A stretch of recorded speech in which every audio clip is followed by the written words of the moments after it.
I did also want to get to this. We had more from Fleming on the Morning Roast. If you want to hear the whole thing, Odyssey app, YouTube, you can always go back, check the whole thing out.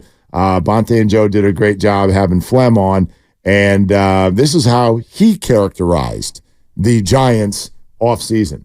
I mean, I think it's indisputable they've had a great offseason. I do. And look, Chapman, even just being down there this last weekend, basically Chapman's first full weekend of actually playing games, he's just such a well-respected guy that it does sort of change the look of not just the lineup and what it looks like when they're out in the field, but I think you're walking around that clubhouse and everybody's feeling a little different having Matt Chapman aboard. So, yeah, they've had a really good offseason. Yeah, I mean, I agree with that. That's kind of a different, even way of looking at it. I think most fans are doing what fans should do, and they're thinking about players and stats and the vibe and the feel and the standings.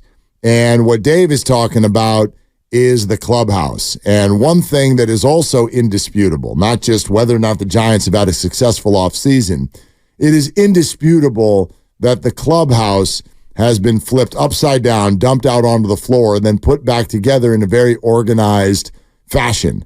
And in fact, organization was one of the strengths of Gabe Kapler.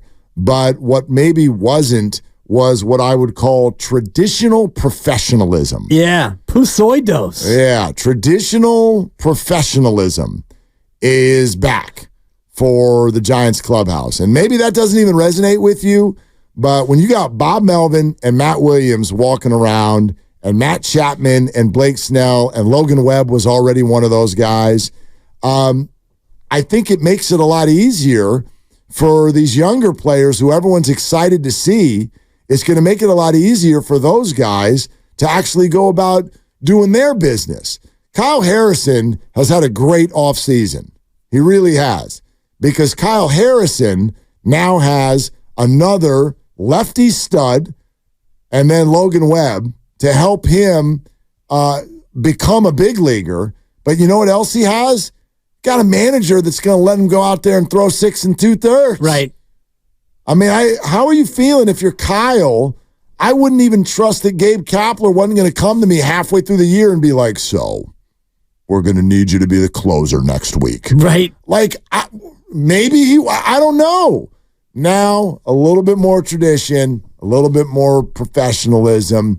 I think that's good for these young guys. I think it's good for everybody, and you got to tighten it up. And when you get word last year, reports of card games and Jock Peterson running games of Pusoi Dose, and guys are more interested in how they're doing in the card game than they are in the actual baseball game, and Gabe Kapler not really being somebody who's presiding over the locker room and the clubhouse, and you get your clubhouse to start to get away from you, and the young players are learning bad habits, and the veterans are looking at what's going on and kind of throwing their hands up because there's no leadership from anyone, and you let that thing go on, and then the year ends the way it ends with kind of a bit of a fizzle and a dud.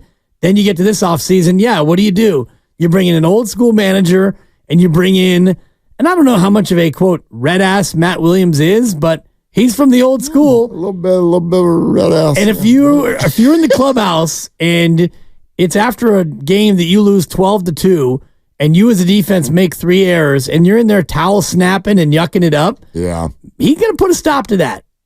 Matt Williams, I had such a moment one time with Matt Williams, and no one in the world other than me would ever remember it, but it was like I was just starting out, like one of my first broadcasting jobs, and I wore Matt Williams' number in high school. Like, I played third base, and he went from number 10 to number 9, and I wore number 9 like purposely because of Matt Williams. I was a huge, huge Matt Williams fan. And as a fan, you sort of sometimes, like, the reality of life doesn't really click into your head.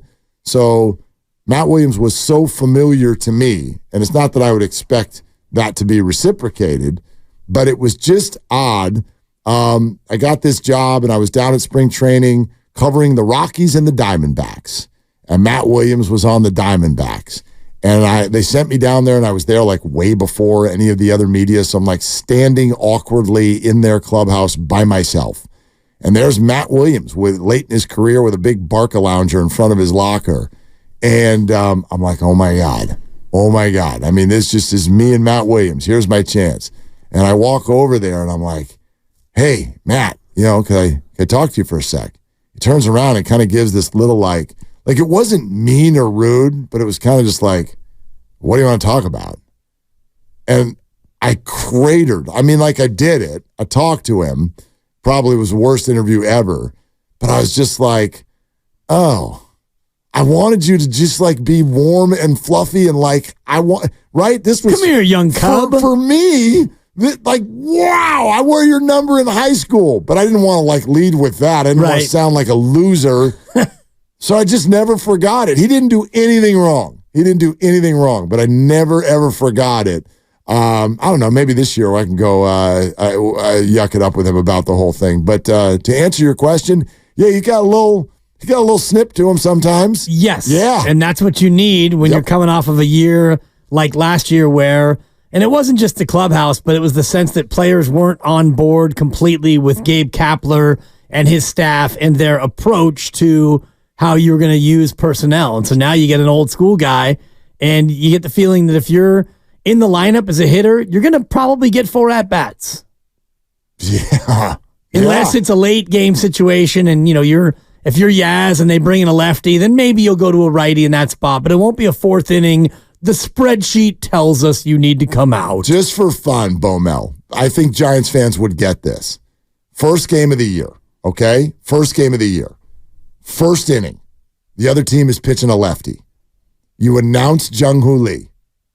And then pinch hit. Come on. Just for fun. It would be like we need a little levity. Just for the laugh. Come on, send Austin Slater up there. Well, who announces that?